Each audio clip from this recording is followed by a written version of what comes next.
Hi, everybody. Thanks for tuning to another episode of This Spiritual Scientist. I'm Victor Hamsa. Thanks for checking me out.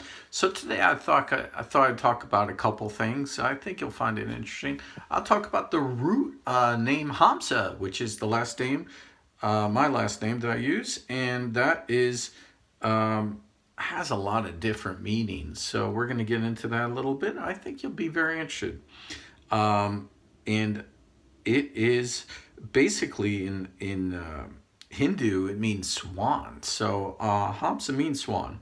So there is something called the Hamsa Upanishad. That's one of the books of the Upanishad.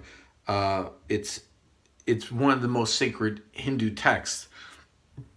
I've read it a number of times, and along with a lot of other sacred texts, I'm looking down because I'm going to read a little bit from Wiki and go over the internet a little bit and tell you about the different meanings of the word Hamsa, which is, again, the last name that I use. And I say use because that was a spiritual name that I had a friend, again, that was getting a lot of dreams, insights from God, and said that she envisioned me having the name Hamsa, and she said that I was going to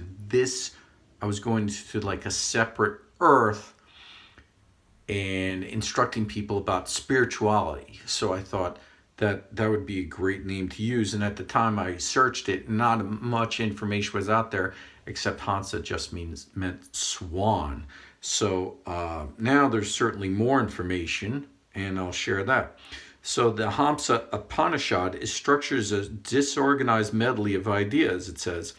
In a discourse between a Hindu sage, Gautama, and the divine Sankhukama, and the knowledge of the Hamsa Veda is a prelude to Bhagavad Gita. The text describes the sound of Om. And as you know, in the last couple of episodes, I was talking about Om. And I talked about that in relation to, and we'll circle back to this, the Schumann resonance frequency, and how meditating on this prepares one for the journey towards realizing Paramahamsa. Several versions of the Hamsa Upanishad exist, and interesting because I remember reading a different version of in the Upanishads than what they're talking about here. The word Hamsa is a symbol for Atman, and moksha appears in numerous ancient texts of Hinduism. Vogel suggests, a person named Vogel, in 1952, that Hamsa in Hindu texts, he goes over this, birds is the root of it, means like basically swan or swan-like bird. Species of swan, and talks about that. Now, I remember reading about the God, God Vishnu, when he comes down to earth, he comes down riding a swan. So that was another way of swan would be like the way that you could be realized from one reality into another. It's coming with the consciousness of the Hamsa Swan. The arrival of the Hamsa goes on to say here, the breath is sound, states the text, and one that stays in all human bodies all their life, fulfilling them with energy. At our birth it enters unto us, the migratory bird. I'm reading it's like a poem, but it's from the text translated. At our birth it enters into us, the migratory bird, like the fire, invisibly present in the wood, like the oil hidden in the sesame seed. It dwells in the deepest depth of us. To know that, parentheses, the bird, is to free oneself from death. So it's the Atman. So that's the part of you that's eternal. So that's what they're talking about. Now, there's the chakras. Now is something to do with the, as I understand it, with the Hamsa now, where the Hamsa is the soul And then there is now, and I'll go over this with you, the Hamsa Chakra, which is very interesting. Hamsa is a lotus in one's heart. So Hamsa means must be meditated upon. 8-petal lotus flower of the heart. So when you the bird should be visualized, and they're saying that the wings, as its head and neck, the ansava, the curve and dot above the sign is its beak and eye, Rudra as its 1 feet, and Rudrani the other, Kal eye as his left eye, and Agni the right. His sight is set above and homeless below him. So the Hamsa is Paramahamsa, the highest souls. That's Paramahamsa. That pervades the universe and shines like 10 million suns. Each petal of the lotus, which the yogi meditates on, is mapped to actions of the yogi. Each facing petal represents noble actions. The petal in the southeastern direction denotes sleep, indolence. Petal facing southwest should remind him of evil actions. Petal west facing petal of play. Petal facing north creates urge to walk and other actions. The petal facing north indicates enjoying love and lust. The northeast petal facing shows ambition and mass wealth. The center of the lotus flower asserts the text represents renunciation.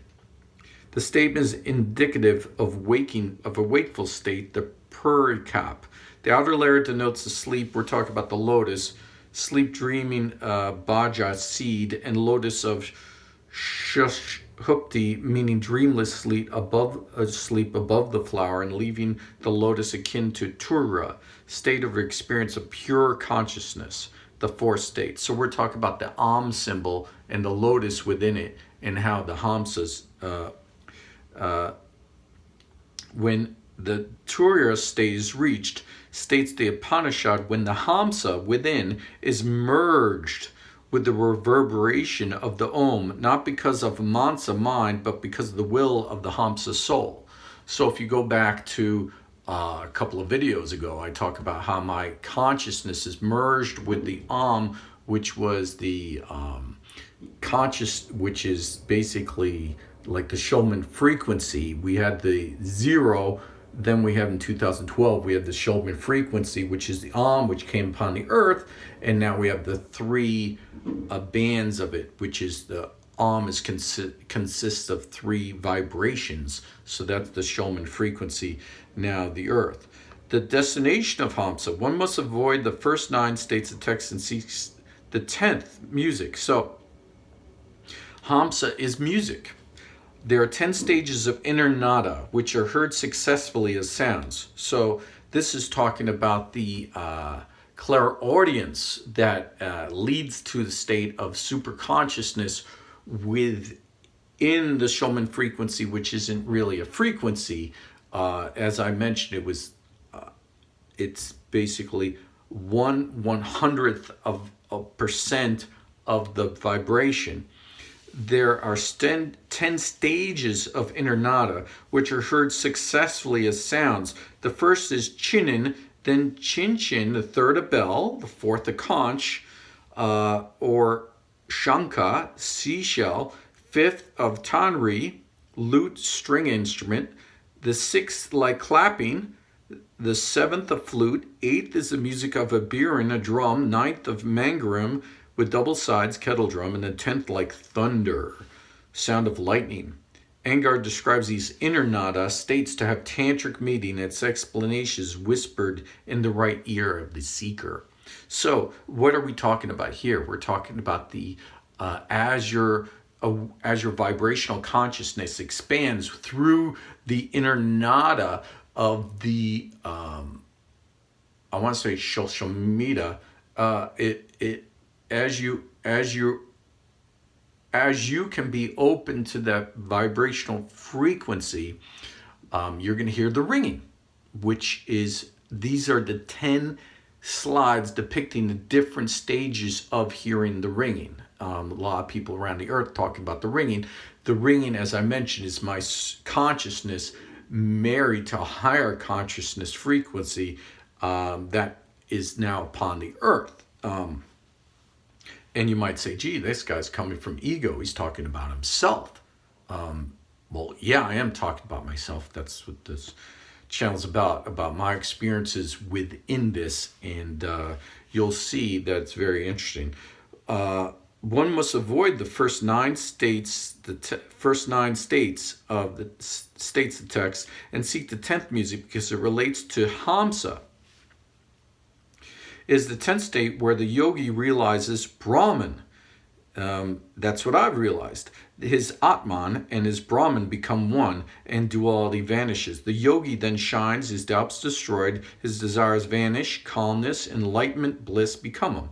So why would I talk about myself being enlightened? Why would I do that in public forum? Well, as I mentioned a couple of videos ago, I decided to come forward with that to let people have hope, because I have a friend, and this friend of a friend had 3 people just kill themselves, commit suicide because of being sequestered, and they've been very, very depressed. And I don't want people to be depressed, so I want to let people know that I'm here, and I'm here to help. And I'm a spiritual person. I teach spirituality, I teach meditation, and I'm the real deal. So I wanted, to go over that. So that's, I didn't even go over Hamsa, the chakra now. So that's a new thing that I thought was very interesting. And it's a new kind of reality which is percolating through. And I really love it. It's very interesting. Hamsa Chakra. You thought you knew everything about Hamsa, didn't you? You didn't know anything. It's a little bit weird information, but it makes sense. It is, as you know, placed between the 2 eyebrows, and the 2 eyes represent the left and right side. So the center is very much guided by our eyes and our ears and our nose, tongue, teeth, throat. It gets, Google it, Hamsa Chakra. It's very, very detailed. I was going to make this a long video, but it talks about the Kundalini affecting the Hamsa Chakra and how you should deal with it, and awakening. And if people have problems with that, certainly let me know.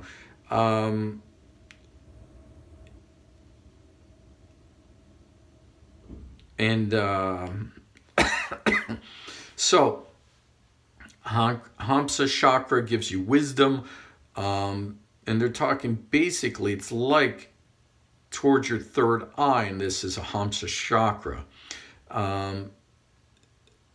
Then it's different. So it's a new chakra that they're talking about. Your spirit, which shines through your Hamsa Chakra, gives you wisdom.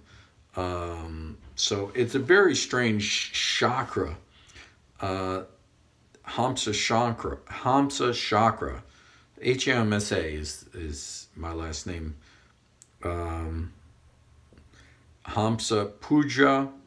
And you really, when you read through all of it, and you get all the information about the Hamsa, it's divine discretion, which is, this is basically me coming out and talking about it.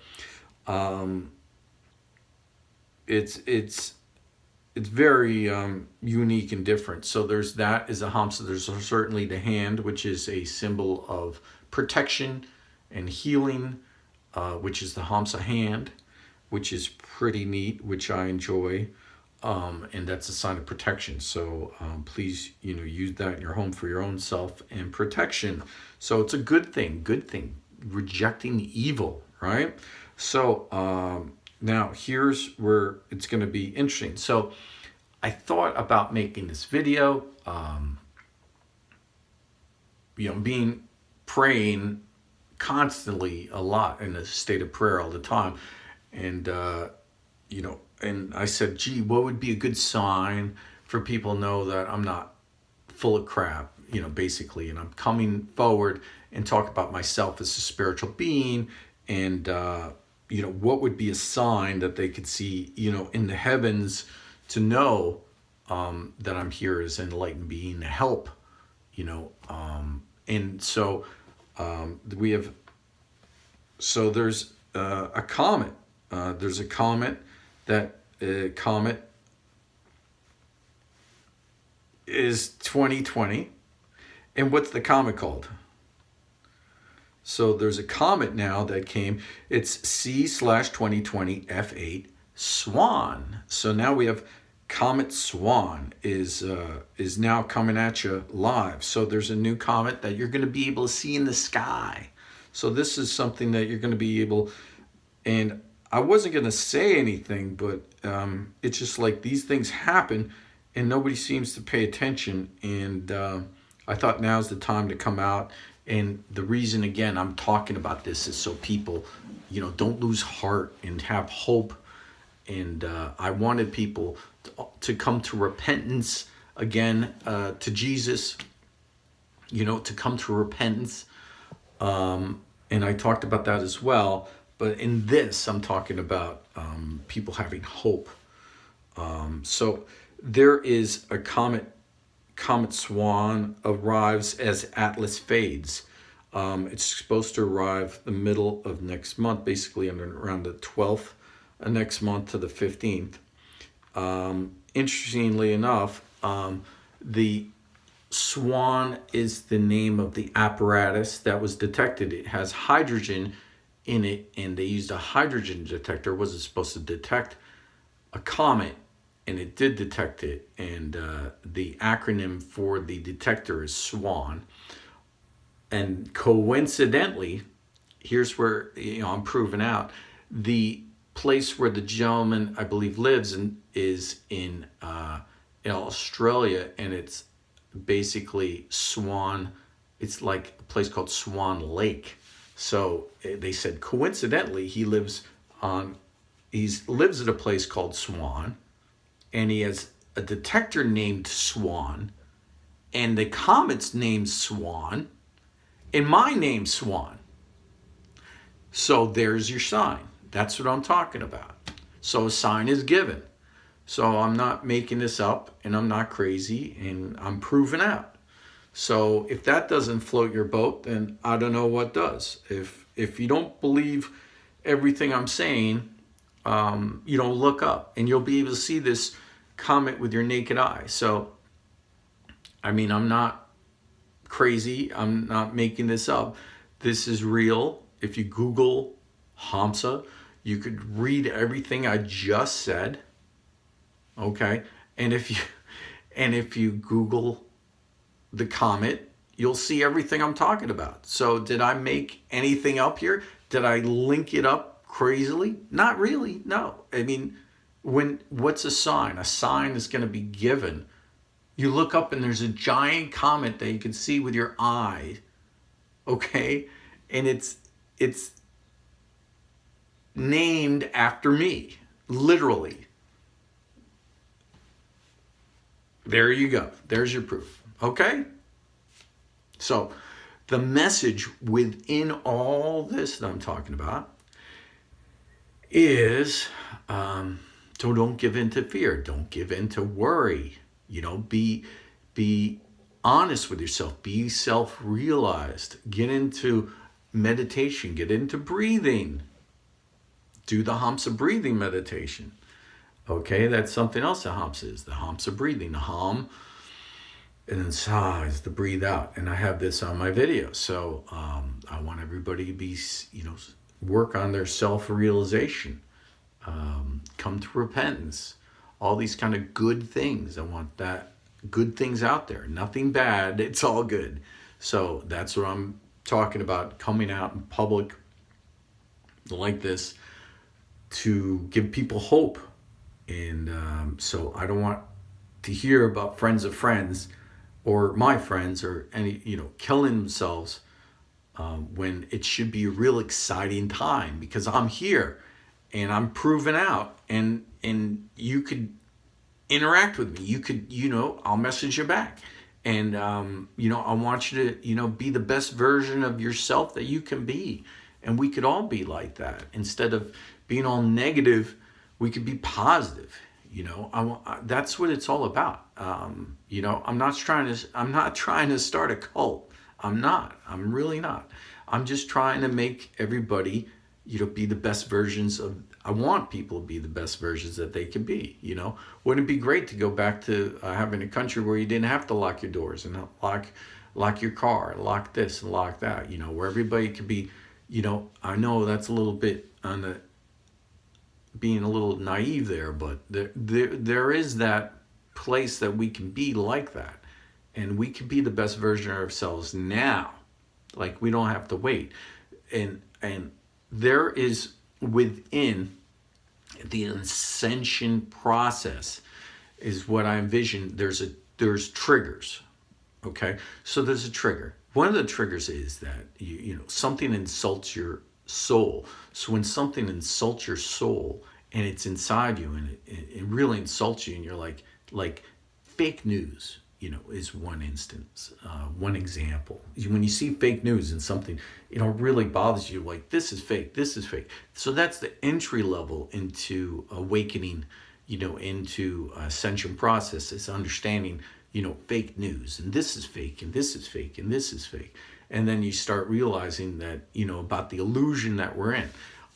So that's one level, you know. There's another level, a trigger, if you will, within the ascension process, and that's the little trigger that I'm hitting that switch right now with you, is when there's a spiritual teacher, a master in the world, you know, then that trigger's pulled, and then all of a sudden, you, who's watching this video, you're going to have another ascension happen to you now because you watch this video. Because within yourself, you're going to understand that you can be self-realized as well, because you could see that if someone else is self-realized, then they're the example that you can be self-realized and awakened as well, you see. So that's the other trigger. So the other trigger is seeing somebody as an example and seeing them be, you know, enlightened, and then you can be that way. If there wasn't somebody else like it, you wouldn't know that you could get there, you see. So, and we have examples. We have Buddha, we have all these different examples. You know, Jesus in our, and there's so many in our you know, reality. But what I'm trying to do is give you an example as a living person that's here to, you know, help and be a positive example. Nobody's perfect, you know, but it's helpful to know that there's a path, and that you could, you know, start walking that path.